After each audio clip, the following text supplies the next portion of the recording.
Okay, good morning, everybody. Good morning, Professor. Good morning. Good morning, Professor.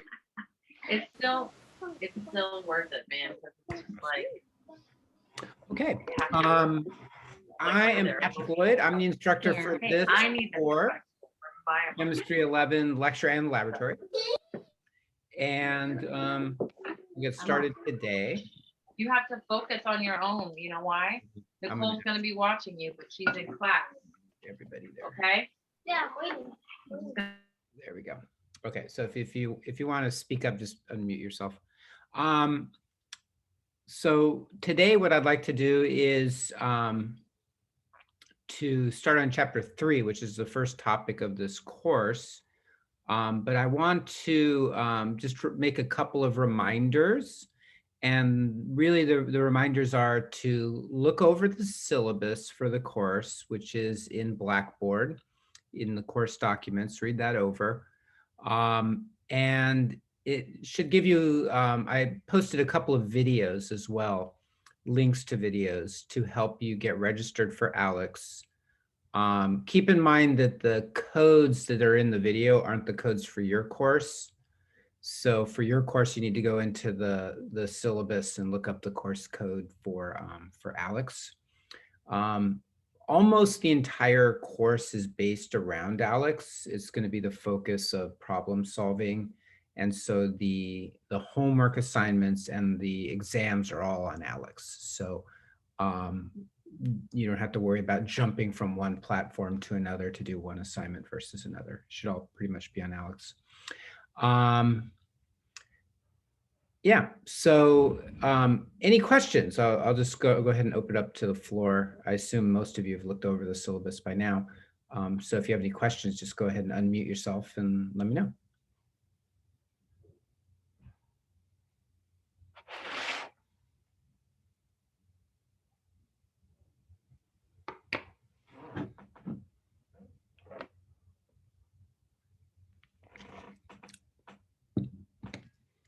Make sure I got the chat here. There it is. Okay. All right. So let me go ahead and start on the material then. We're going to start with a topic that is actually covered in the previous course, Chemistry 100. But it's a good idea to kind of reinforce the materials from chapter 3, and that'll kind of get you started in the course. So what we're going to do in chapter 3 is we're going to cover what is called stoichiometry.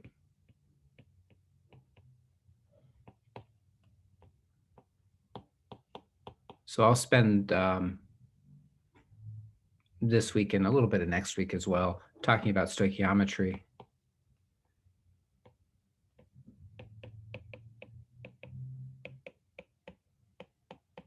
And we're going to be talking about reactants and products, okay? The whole chapter is based on the idea that we can do all sorts of calculations based on something very simple, which is mass. And mass is a measure or a property of matter. Matter possesses mass. Okay, and we experience this mass when we touch things. When we touch something and you push on it, or it pushes on you, or you try to pick it up, you can experience how much mass something has. And what we'll do is we'll do some calculations of mass. And the first calculation we'll do is what's called the atomic mass. And then we'll move on into the molecular mass.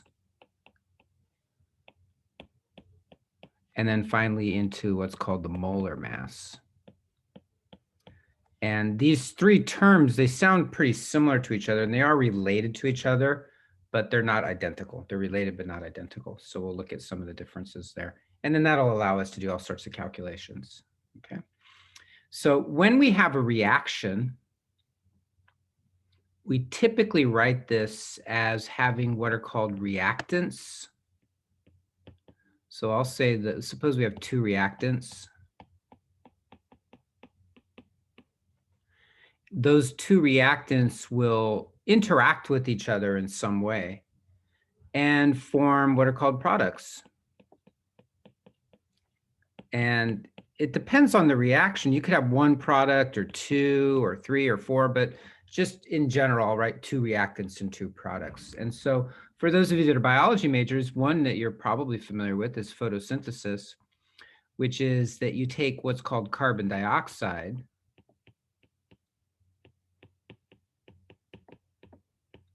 right? Carbon dioxide is a gas in the atmosphere, and you combine it with water. And then those two substances will react with each other in a complicated way to form what's called glucose, which is a monosaccharide, and oxygen.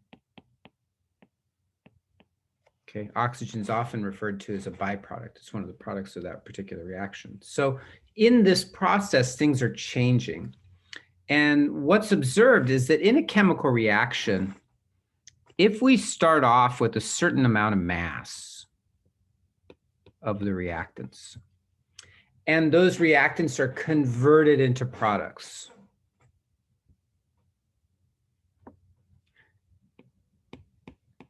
the mass of the products are related to the mass of the reactants.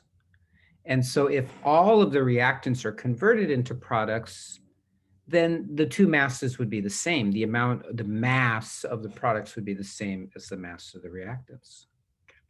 So that's one aspect of this. So let's take a look at the first topic here, which is atomic mass. And then we'll look at molecular mass. So atomic mass is really the mass of an atom. So it's the mass of individual atoms. And we can use the periodic table to look these values up. So the periodic table of elements has all the atomic masses.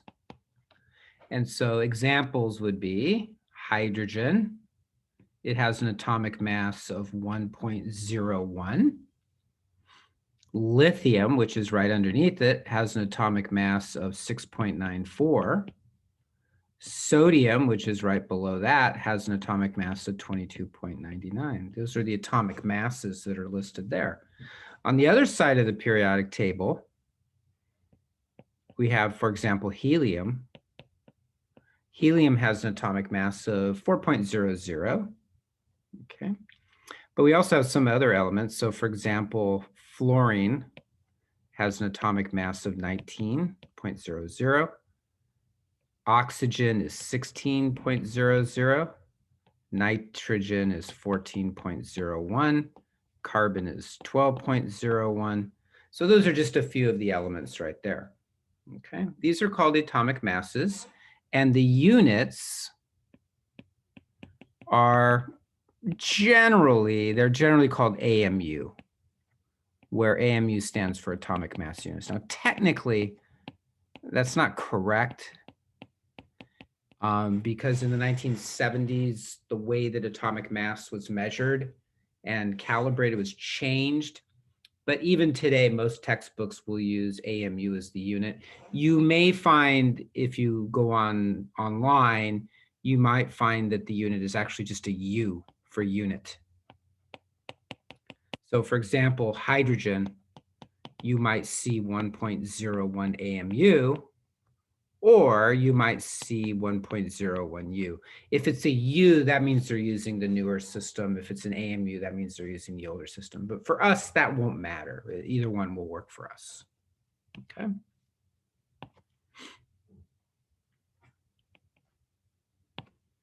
So what we can do then is we can calculate from the atomic masses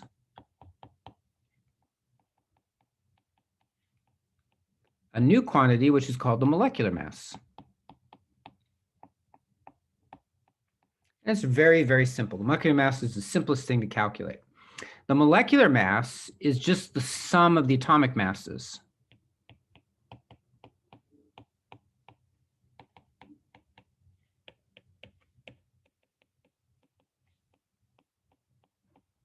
In the substance. So let's take glucose, for example. Glucose is a monosaccharide. It has 6 carbon atoms. It has 12 hydrogen atoms. And it has 6 oxygen atoms. So all those atoms, the number of atoms is indicated here as what we call subscripts.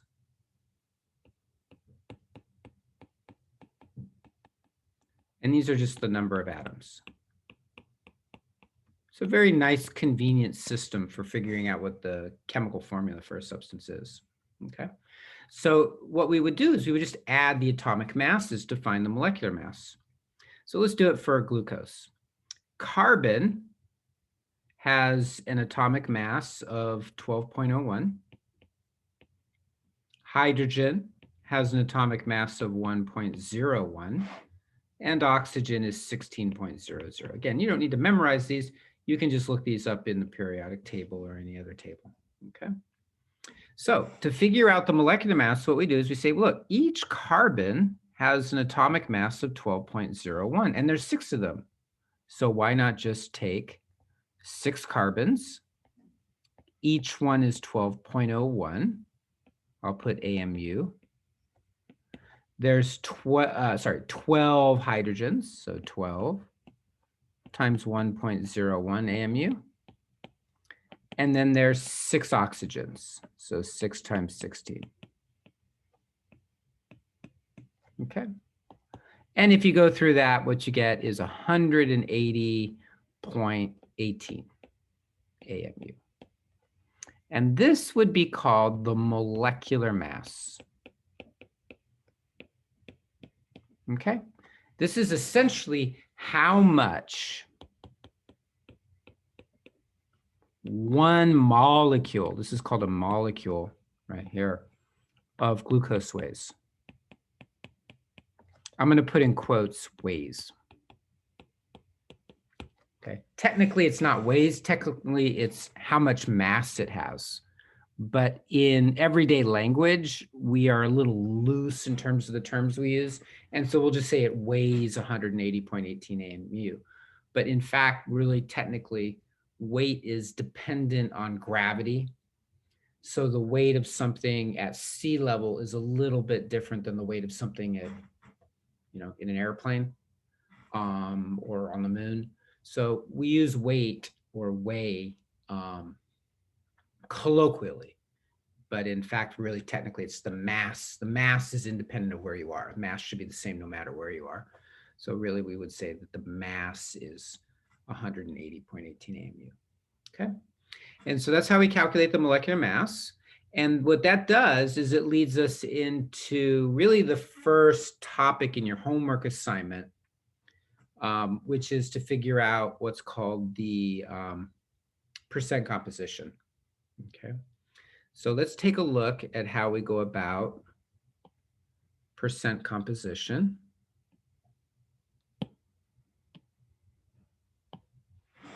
So there's a problem on Alex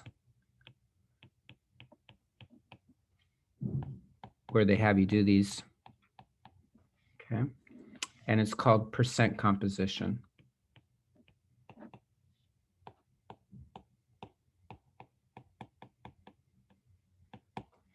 Percent composition is a percent. And really what it is it's the mass of an element divided by the mass of the compound.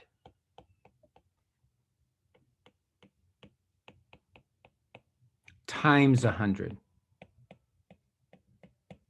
Okay, so it's how much the atoms of one element. Remember, an element is one of those items that's in the periodic table. So hydrogen, for example, carbon, nitrogen, oxygen, iron, nickel. Those are elements, right? So it's the mass of the element divided by the mass of the compound. So let's try it for glucose. Let's find out what the percent by mass for carbon is in glucose. Again, it's a pretty straightforward compound.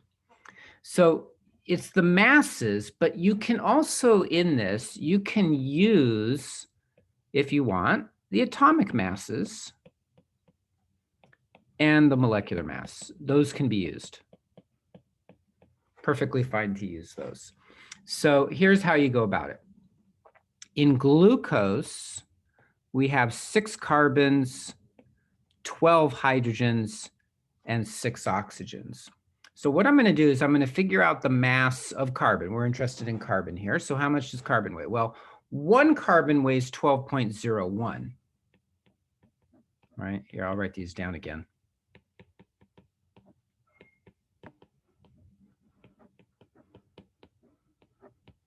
Okay, so 1 carbon weighs 12.01, but in glucose, there's more than 1. There's actually 6 of them in there.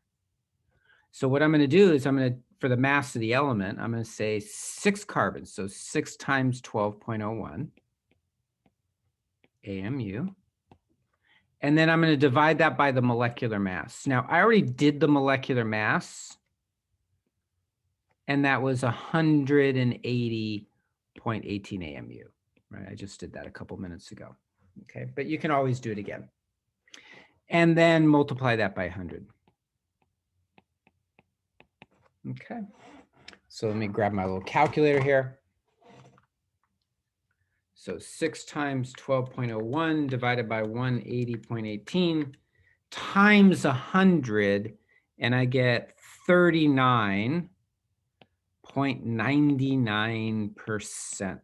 Pretty close to 40%. And here's what we would say that means.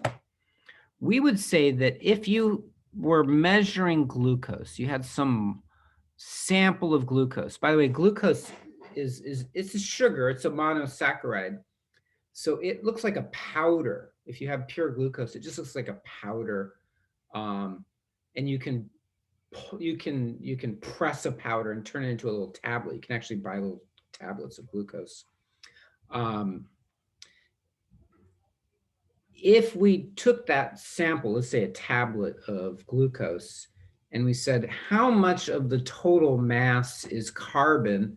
That would be our answer right there, 39.99%. So the interpretation of this is that in a sample of glucose, doesn't matter how much you have, whether you have a gram of glucose or a ton of glucose, 39.99% of the mass is carbon. Okay, that's what that means. Now, that's significant for certain types of interest. So for example, if we're interested in, we have some compound and we don't know what it is, and we want to figure out what it is, we could run it through some experiments, and there are experiments that will tell you the percent composition. They'll give you these percentages. And so if we get one of those percentages and we get 39.99% carbon, that's evidence that we have glucose. So we could use a little library of percentages. Each compound has been analyzed, and we would say, oh, it can't be this compound. It can't be sucrose. It can't be ribose. But it looks like it could be glucose because it's 39.99% carbon. Okay, so that's the use of percent composition. Okay. Let me show you one more, because I want to, sometimes what Alex does when you do these homeworks is sometimes they give you a slightly modified presentation. So this is an example right out of Alex. It says they want you to find the percent hydrogen in a compound called methyl acetate. And what they do is they show you the formula. It's actually a nice way to show it.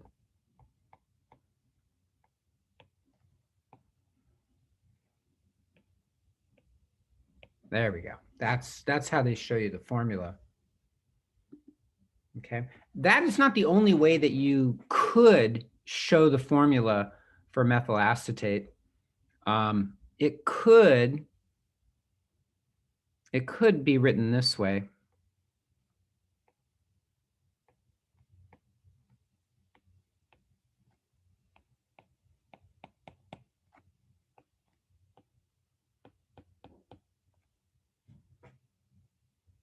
So if you look at it this way, this is more of a structural formula.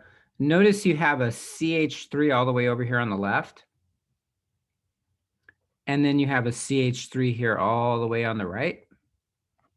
So that 2 right there, that subscript 2 next to the parentheses, what that's doing is it's telling you, hey, you've got 2 of these CH3s. So there's 1, and then there's the other 2. And then you also have CO2 in it. So there's your CO2. Now, we're not going to go into a lot of that kind of structural analysis in this course. That's something that you would focus more time on in organic chemistry if you go on to take that course. But I wanted to show this to you just so you can sort of see that there's different ways of representing things. You will undoubtedly be Googling things throughout the semester as you're doing homework and learning and all of that. So sometimes you'll see different ways in which things are represented. Later in the course, we will go through chemical bonding. So we'll also learn that we could represent this structure like this. We could put what's called a double bond between the carbon and the oxygen.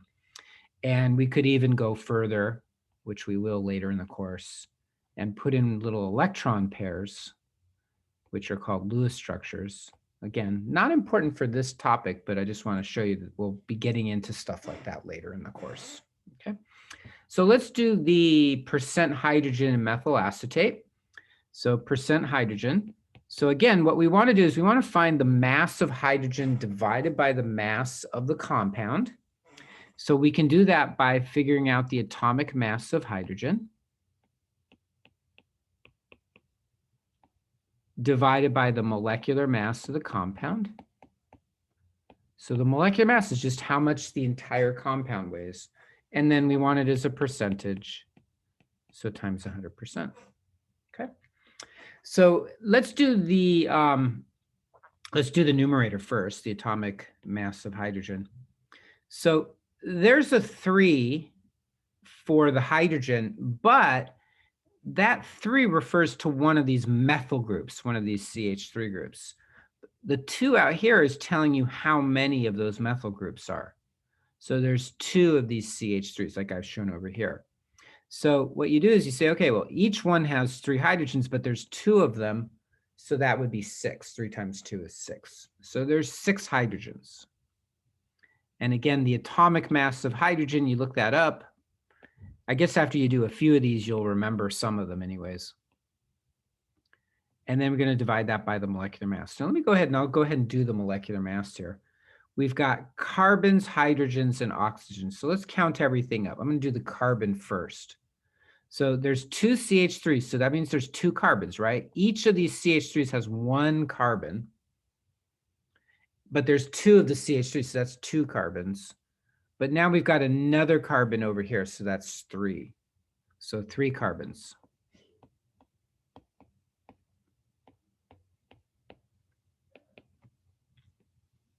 And now we already figured out what the hydrogen is. We already figured that that's 2 times 3. And now we just figure out the oxygen. Well, the oxygen, there's a 2 there, so that's 2 oxygens.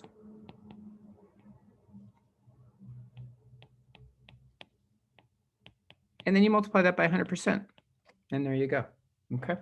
So let's figure out what the molecular mass is. Well, I can do the numerator. I can do that kind of arithmetic. 6 times 1.01 is 6.06. Now let's do the denominator. So 3 times 12.01 is 36.03. And then 6 times 1.01 is 6.06. And then 2 times 16 is 32. So it looks like it's 74.09 AMU. And then you multiply that by 100%. Okay, so 6.06 divided by 74.09 times 100, and you get 8.179%. Right now, this one up here only has 1, 2, 3 significant figures. So if you're doing any kind of multiplication or division, the number that has the fewest sig figs, you got to round your answer to that number. So if this one only has 3 sig figs, our answer can only have 3. So that means we got to round it from left to right here. So looks like it's about 8.18%. And I'll put H there just to remind ourselves that it's hydrogen. And so what that means, our interpretation of this would be that, you know, if you found, I don't know much about methyl acetate, I suspect it's a liquid. So let's say we had a little vial of, make a little cap in here, a little vial there, and we have some methyl acetate, some liquid methyl acetate in there. And we weighed it, what we would say is that 8.18% of that material inside that vial is hydrogen. Okay. Now, there probably are more than one substances that you can make or find in nature that have more than one that has 8.18% hydrogen, but probably not that many, you know, maybe like 5 or 6 or 7 out of millions, or maybe 10 out of millions. So that would be good evidence for narrowing down what the substance is. And then what you could do is you could do percent carbon, do some kind of analysis, find percent carbon. And then in the end, there might only be 1 or 2 compounds that have the same percentage breakdown of each element. Okay. And that's what we call elemental analysis, which we'll touch on a little bit later in the chapter. Again, if you have any questions, let me know. Just unmute yourself, ask a question. You can also put it in the chat if you want to. Okay, so I'll save that one. And that's really the first type of problem that you're going to do in your ALEX homework. Unless you test out of it when you do the initial knowledge check and you already know how to do it, then you won't have to do it after that. So you're adding up all the atoms of the element you're interested in and multiplying that number by the atomic mass, dividing that by the molecular mass, and then multiplying by 100. Okay. All right. So that's that one. Okay.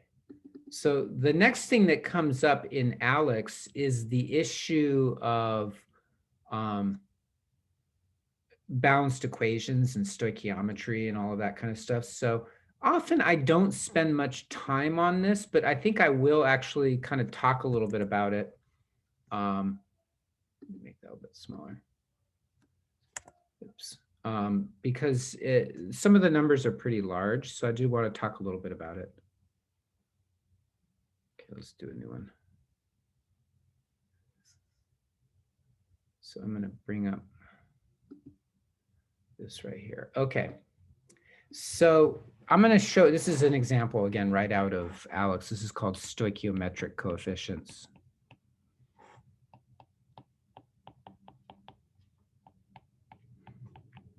And it is an important issue because it can be kind of confusing when you look at balanced equations as to what everything means. There's a lot of symbols in there, a lot of symbology, and a lot of times we take it for granted that people understand what those symbols mean.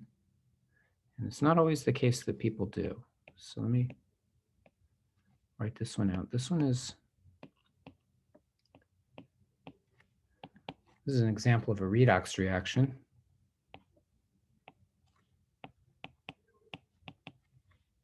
To H2O liquid. I know that's kind of hard to see, but that's H2O, that's water right there. Okay, so the question here then is, can we count up the number of atoms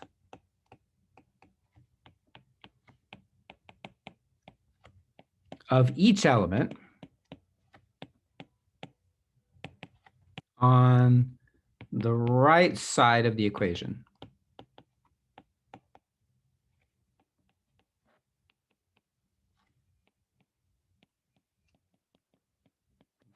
count up the number of atoms of every element that's on the right side of the equation. So not both sides, but the right side.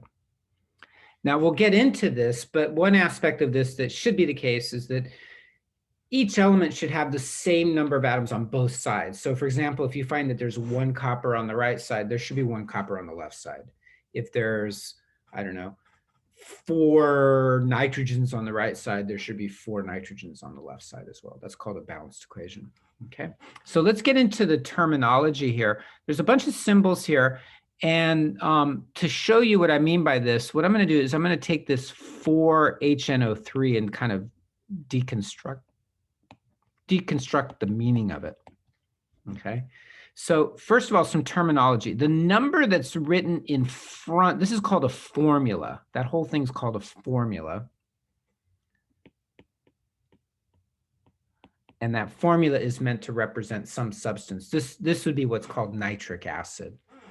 Nitric acid is a very powerful acid that can really react with metals and decompose the metals and really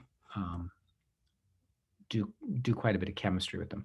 This number in the front is called a coefficient.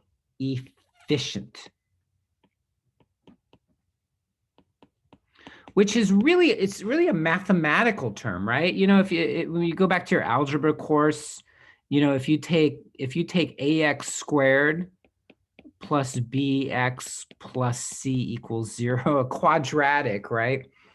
So you probably struggled in high school with that. I did. So that's called the a and the b and the c. These are called coefficients. And coefficients are typically a number that's written in front of something. So the a in front of the x squared, the a is a coefficient. The same is true in chemical equations. In a chemical equation, the number written in front is called a coefficient. And what that coefficient is communicating to us is how many of these units there are. How many HNO3s are in this equation. So if you see a 4 in front of it, that means there's 4 of these HNO3s. Now, I guess if we were inventing a system of explaining these things to people today, we might decide to write it like this. We might decide that, hey, there's 4 of these HNO3s. So let's put the HNO3 in parentheses to indicate that there's 4 of those entire units, but that's not how it's done. Typically it's done without parentheses. So that goes back a long ways. I don't know who came up with that system, but it's pretty ancient. So the 4 means that there's 4 HNO3s. So the next thing is the number that I mentioned this earlier. This is called a subscript. And the subscript can be a little bit confusing because it can refer to just the element right in front of it, right? So right there, the 3 means that there's 3 oxygens. But if there are parentheses in front of the subscript, then it has a different meaning. So for example,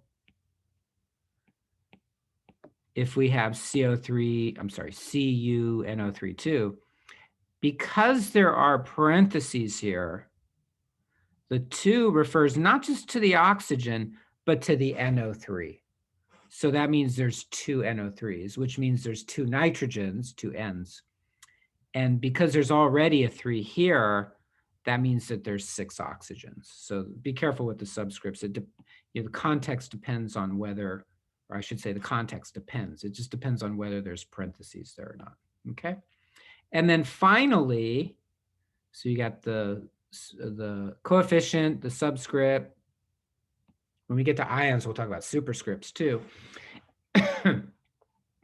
And then you have this little AQ here, which is the state of matter. This is telling us something about this material. In this case, it's telling us that it's aqueous. And aqueous just means dissolved in water. That's all it means. It just means this substance is dissolved in water. Some things dissolve in water, like sugars dissolve in water, alcohols dissolve in water, many salts dissolve in water. So this is telling us that this HNO3, which is called nitric acid, this dissolves in water. Okay, so now let's go ahead and go through. Oops, I was just going to erase that. Let's just go through and answer the question, which is how many atoms of each element are on the right side of the equation? So they just want the right side. So that's over here. Okay, so let's figure out what elements we have. There's copper for sure. There's copper. There's nitrogen. Next one is oxygen. And then over here, I know I didn't write it very well. That's water. So that's hydrogen. Okay, so let's count them all up.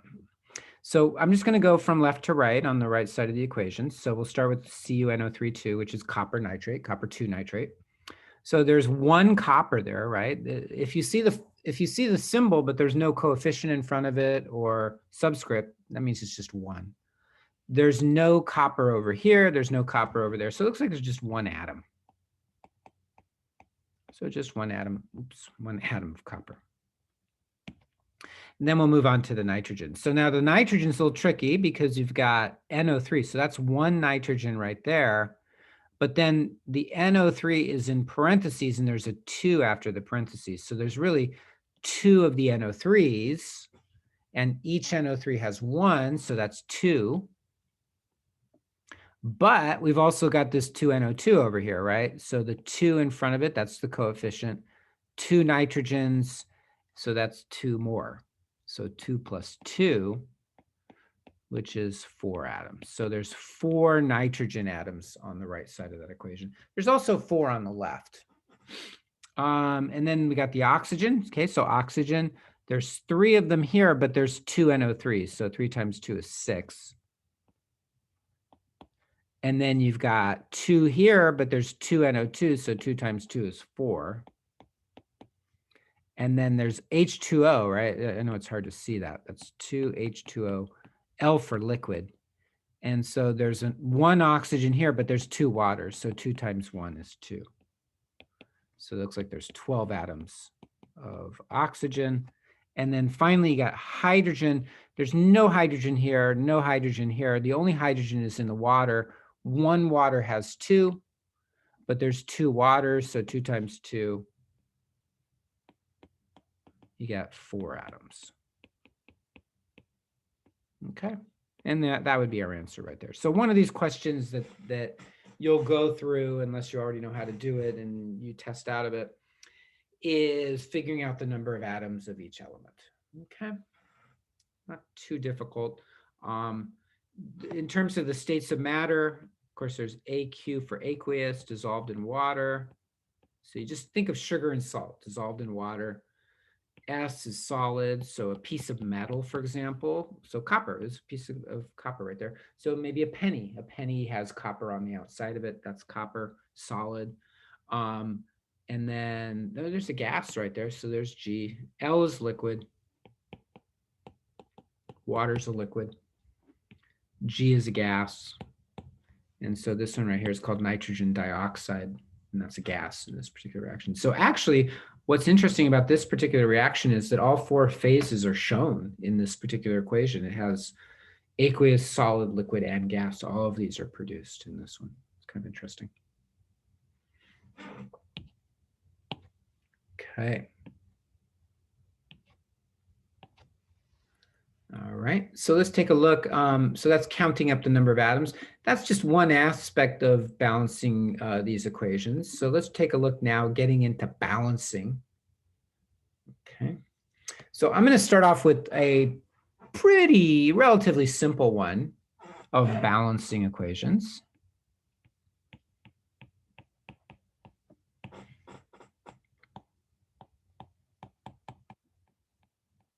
Now, when you do these ALEKS problems, they're going to use some terminology. One of the terminologies is non-interfering coefficients. And I'm not sure whether it makes sense for you to even worry about what that means versus interfering coefficients.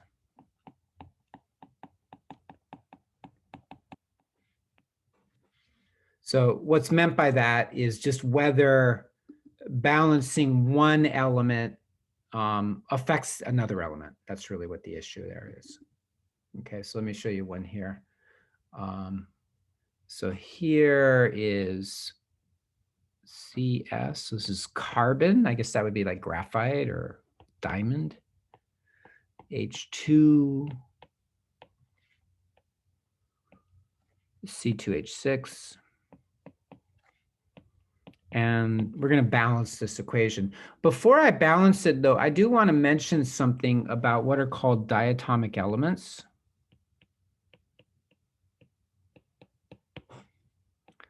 And this will come up a lot of times when you're doing problems where they read you the words, and then you have to figure out what the formulas are. There are 7 diatomic elements in nature. So diatomic elements, typically when you write the symbol for an element. So for example, if I said iron, the symbol you would look up is Fe, and that would be the symbol for iron. Or if I said neon, neon has the symbol Ne. That would be the symbol for the element. But there are 7 elements which in nature exist as what are called diatomics, which just means 2 atoms, diatomic, 2 atoms. And so when we use those materials, elemental, in their elemental form, they're diatomic, which just means we just put a little 2 after them. So some of them are really common materials. We use them a lot. So for example, hydrogen. Hydrogen is very common. It turns out it's diatomic for reasons we'll get into in chapter 8. H2. So the only difference with the diatomic elements is that if it's hydrogen, if it says hydrogen reacts with, or hydrogen is produced, or hydrogen is combined or formed. If it says hydrogen, then instead of just writing H, you write H2. And there's 6 others. And really, you just got to remember them. You just got to memorize them. Nitrogen, N2, oxygen,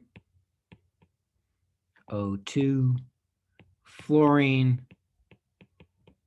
F2, chlorine, Cl2, bromine, Br2, and then iodine. So these are the 7. So again, if you see a problem where it says iodine reacts with or iodine is produced, typically what they mean is I2. Okay. Now you can kind of remember it in a certain way, which is that if you look at the periodic table, you've got the noble gases are on the right side.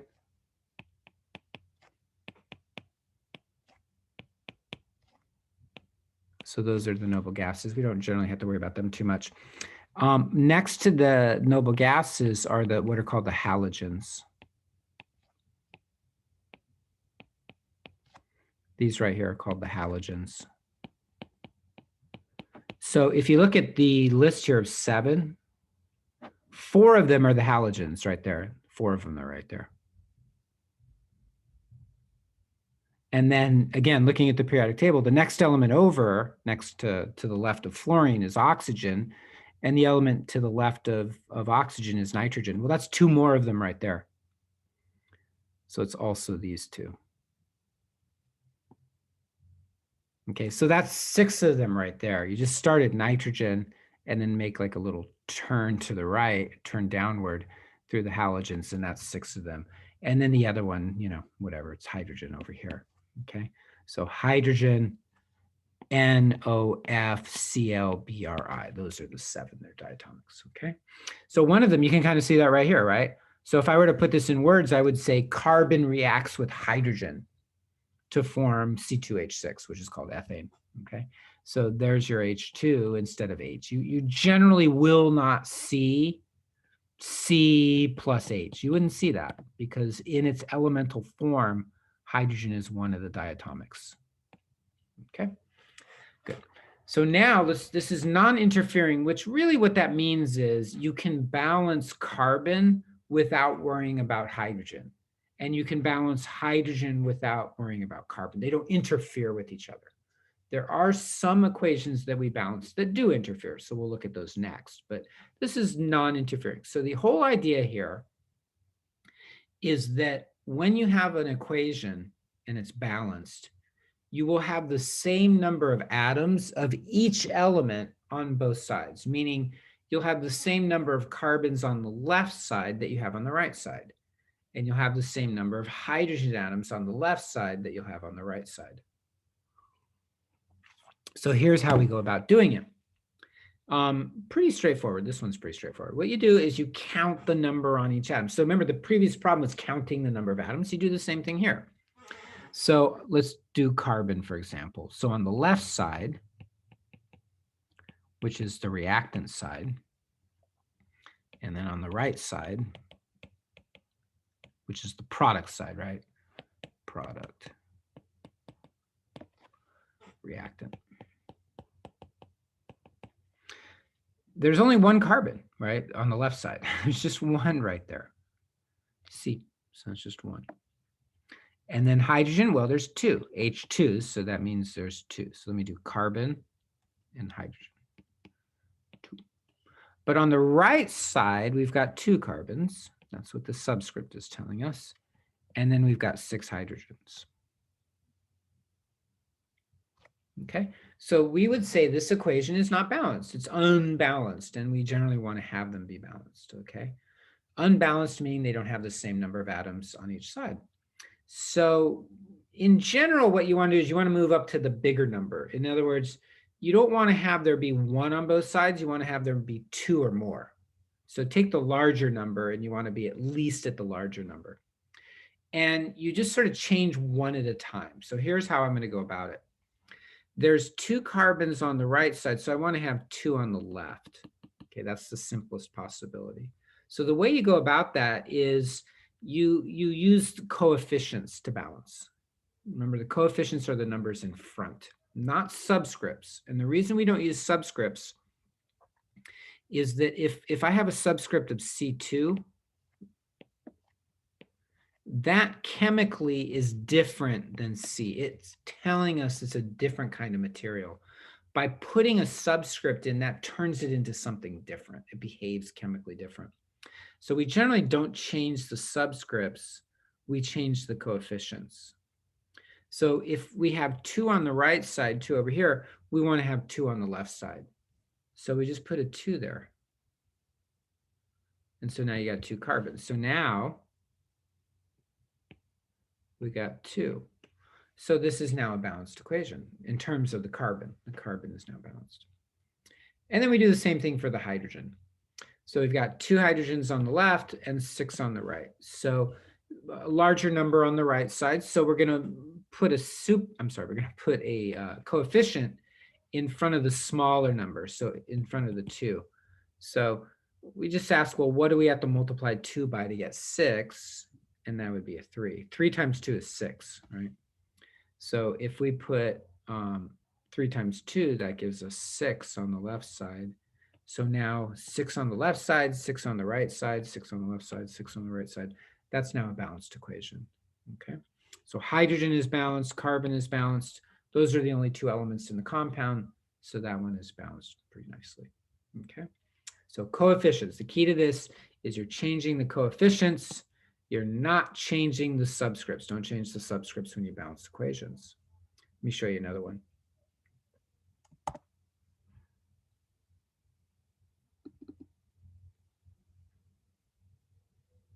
Here's one. Okay. Oops.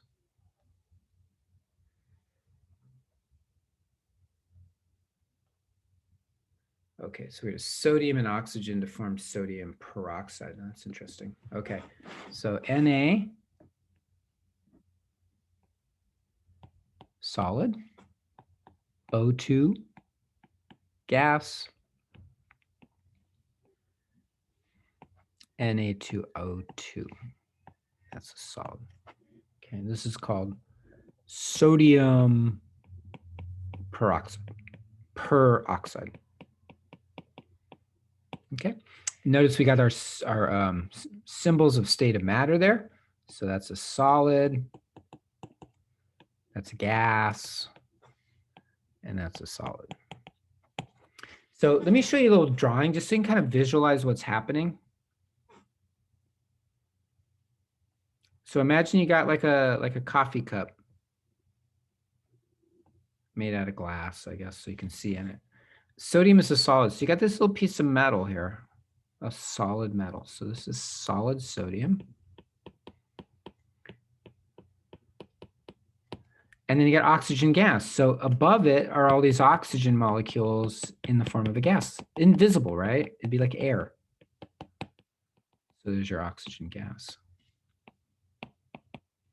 And then over time, you can think of this as sort of time. Over time, it's transitioning into a new material. So over time, the sodium and the oxygen react. Typically, when you have a gas reacting with a solid, what happens is it reacts at the surface of the solid. No, actually, let me see. Let me change color here. So at the surface of this sodium, you're going to build up a layer of this new material. And that new material is your sodium peroxide, right? Because in order for it to react, that's one aspect of chemistry, is that in order for materials to react with each other, they have to collide with each other. They have to touch each other physically, get in touch with each other. So the gas molecules have to collide with the sodium and then make a layer on there. Okay. All right, that's just an aside. Now let's go ahead and balance it. So again, you're going to change the coefficients. You're going to put coefficients on the side where there's fewer and not change the subscripts. So let's start with the sodium. There's one sodium on the left. So let's do sodium, oxygen, reactant side, product side. Okay, so there's one sodium on the left, there's two on the right. There's two oxygens on the left and two on the right. So the oxygen's done, right? Actually, if you take a look at it, oxygen's already balanced. That's kind of cool. That's already done. It's 2 and 2. So we don't have to touch the oxygen at all. But we have to do the sodium. There's one sodium on the left and two on the right. So look, if you just multiply 1 times 2, you'll get 2, which is the same number as you have on the product side. So just put a 2 there. And so now you got 2 on both sides, and that one's done too. There's only 2 elements, so that's done. So that's what we call balancing an equation with non-interfering coefficients, meaning by putting this 2 here, that didn't interfere with the oxygen. It didn't change the number of oxygens that are in there. That's the issue, okay? So that's generally the easiest type of equation to balance. Now, the next level is when you do, when you balance equations that have what we call interfering coefficients. So let me show you what I mean by that. Okay, so here's one. This one's a little more complicated. We're running out of time, so I'll try to run through this pretty quickly. But if I run out of time, we'll finish it up tomorrow.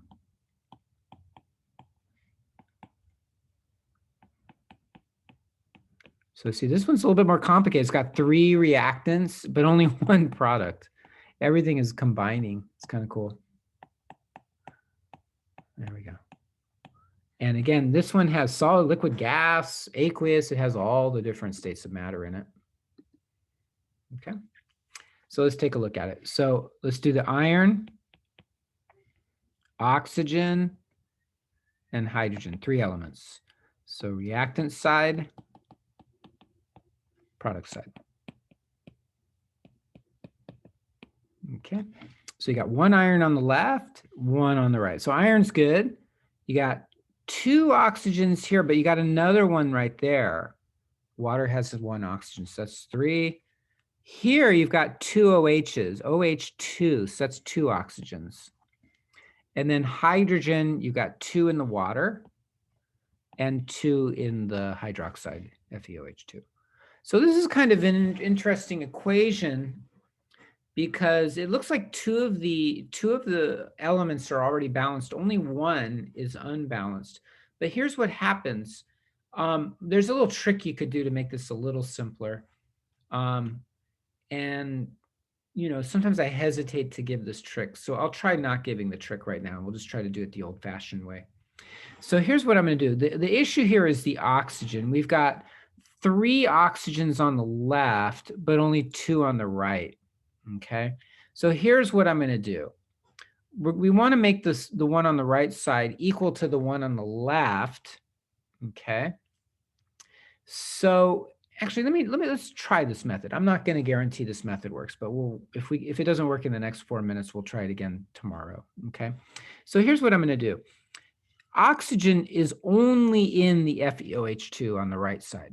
So I'm just going to ask myself, what do I have to multiply this by? Let me use a question mark.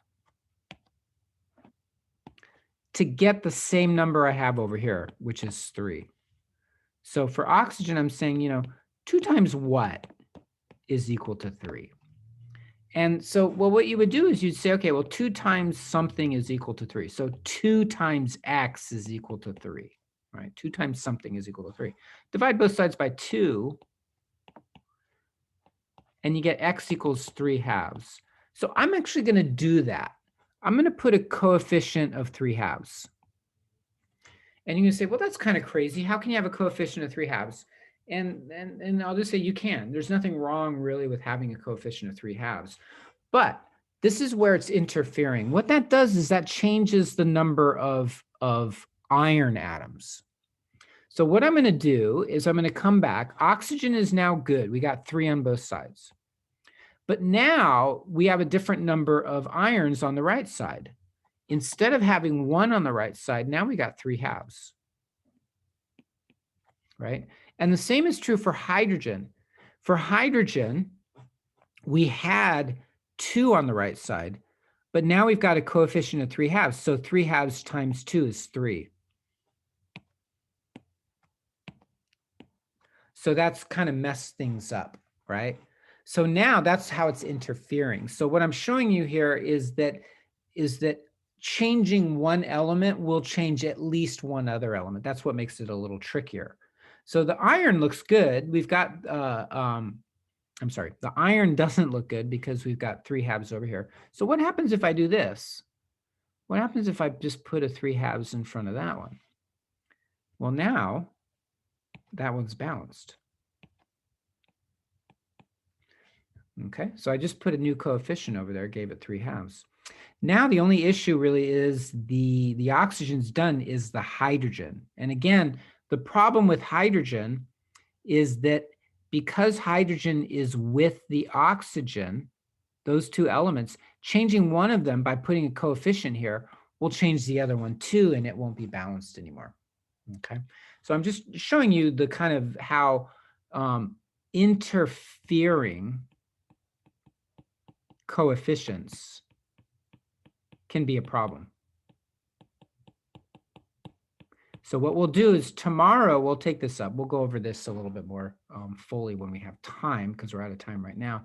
And we'll look at how we balance the chemical equations that have interfering coefficients. And then we'll look at doing some word problems with chemical equations. And then that'll lead us into the next topic. Okay. So just as a reminder, whenever I do a lecture, technically this is an asynchronous course. So technically, we're not even really supposed to be meeting live. So what I'm going to do is this is being recorded. I will just post it to YouTube. It usually takes about an hour to get it onto YouTube because the software needs to take the recording and process it. And then I've got to upload it to YouTube. So usually about an hour. There may be occasions where I get busy right after class and then it takes later until the afternoon, but generally about an hour to get this uploaded. And so you can look at this lecture anytime you want to. It'll just be on YouTube for the rest of the semester. Okay. So feel free to reach out to me. You can text me or you can use any of the WhatsApp or Telegram or Signal, whatever you have. Just use the phone number that I gave you in the syllabus. And if you want to have an office hour and talk about some particular problems, we can always do that. We'll arrange something individually. Okay. So otherwise, I hope you can join tomorrow as well. If not, the recordings will be up after tomorrow. And have a great day. And hopefully I'll see you tomorrow. Thank you so much, Professor. Really, thank you. Absolutely. Take care. Have a good day. Bye-bye. Thank you. Thank you. Have a good Have a day. good day.